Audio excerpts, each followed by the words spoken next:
Welcome to WTOL 11 this morning. I'm Amy Steigerwald in for Jenna Lento. Today, let's send things right over to First Alert meteorologist Kelly Hybrader, who's tracking a rainy day. Kelly. Christy, even though the investigation into Patrick Murtha has been going on since early in February, it's unclear whether any progress has been made into figuring out what exactly is going on. Well, Christy, in the video, union leaders say that Mercy Health ultimately was going to permanently replace nurses starting Friday at 5 p.m. The union leaders also claim that the reason they agreed to the contract for striking nurses was to protect their jobs. Nurses inside the hospital tell me they're confused at this point. Now, the park isn't just for kids like Casey. Go! It's for all kids. Christy, this program has been around for more than 45 years, but is just now beginning to become more common and accepted. It teaches self-rescue techniques to babies who are not even a year old. 3. Spending time at the pool is fun for your kids, but can be stressful for you, especially if your kids are not strong swimmers. Watching them every second and keeping them away from the water can be a challenge. There's different levels, multi-layers to help water safety, whether it's pool alarms, gates, fencing. But the one element that everybody forgets is the child. If you're thinking, but my kid isn't old enough for swimming lessons, think again. ISR swim training teaches babies as young as 6 months to keep their heads above water and rescue themselves. For babies 6 months to 12 months old, we teach them roll back and float to get into self-rescue position. At first glance, this training looks alarming until you know the reason behind it.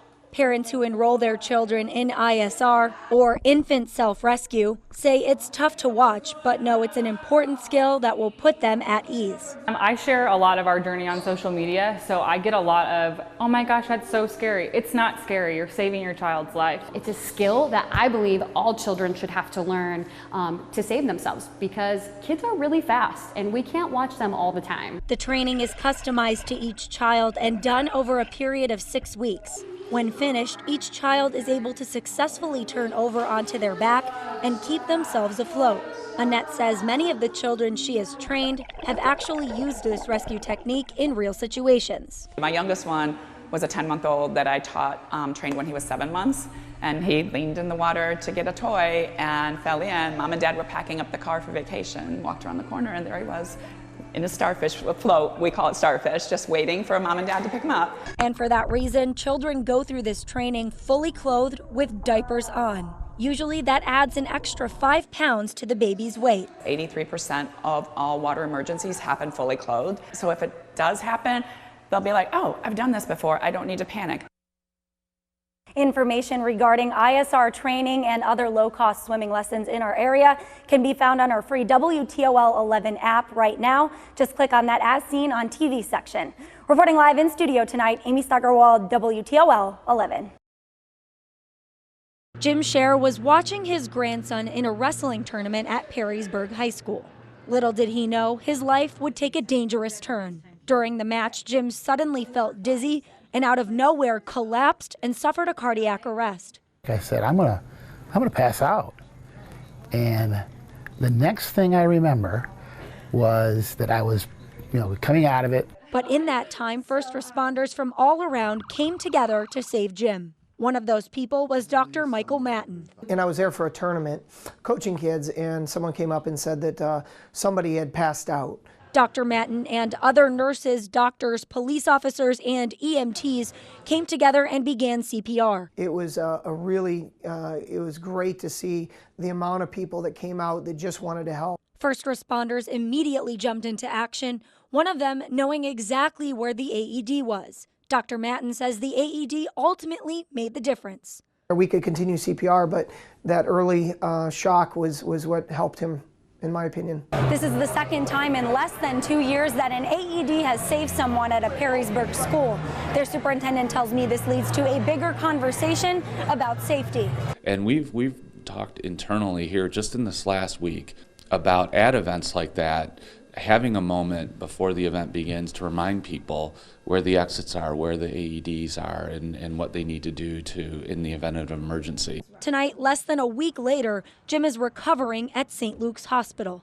After going through triple bypass surgery, doctors discovered he had more than 50% blockage in 3 different arteries. The message from all of this: listen to your body.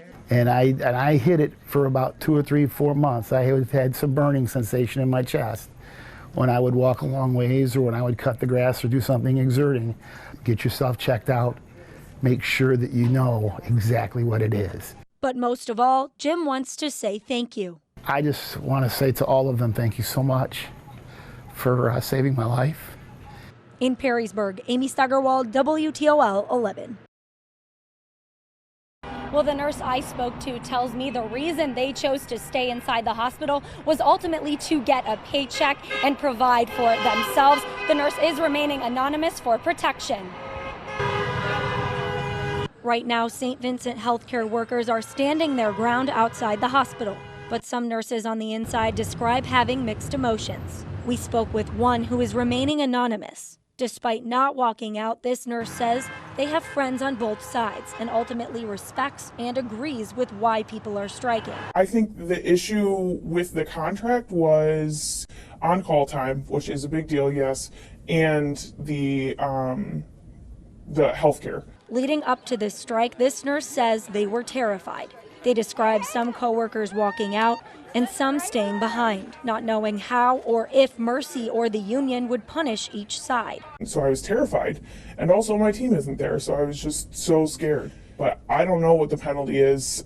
I don't know what I'm going to face, but I know that I'm working and paying my bills right now. The nurse also says they stayed behind because of miscommunication from both the UAW and Mercy Health. This nurse claims they are a member of the union and never saw Mercy's final offer because the union did not show nurses that contract. I asked the union about that. They tell me their nursing chair did not find that contract acceptable to show members because it was not different from what Mercy had offered previously. I'm an adult. I am an adult enough to work full-time hours. I'm an adult enough to be a registered nurse. So why am I not adult enough to make the decision of whether or not I want to agree with the contract? As far as what's going on inside the hospital right now, this nurse says conditions are safe but far from normal. We didn't know what was going to happen, so yes, NICU babies got transferred out. Yes, they condensed the ICUs. The ICUs weren't shut down, they were condensed. Right now, this nurse wants an agreement to be reached. They are concerned what's going on outside the hospital with honking horns and cheering is negatively affecting what's going on inside the hospital. You say you're striking for patient safety and because you care so much about the patients, but then you're encouraging this behavior that is disturbing all the patients. And if you drive by this hospital, you can hear that honking and that chanting. To see that full interview, visit our free WTOL 11 app. Reporting outside St. Vincent Hospital tonight, Amy Steigerwald, WTOL 11. Toledo police investigate. Well, Dan, I'm told that crews were dispatched and sent out here just around 9:15 this morning. If you take a look behind me, you can see that there is some damage on the first and second floor of this apartment complex at the 1100 block of Pinebrook. Now, we're still working to learn exactly how this fire got started. 5 people were inside a neighboring apartment when the fire broke out, and all of them managed to escape thanks to the help of firefighters. Crews rescued each person from the complex and dropped a small child from the second floor of the balcony to safety. All 5 people sustained non-life-threatening injuries and are expected to be okay. There was nobody in the actual fire apartment, and it is under investigation at this point, but everybody was able to either escape or rescue. Now, people have been let back into their apartments at this time. Crews have permitted them to do so. Everyone is off scene here right now. The American Red Cross is assisting those people that were affected, and we're still working to learn how the fire was started. We hope to have that answer for you tonight at 5. Live in South Toledo, Amy Steigerwald, WTOL 11.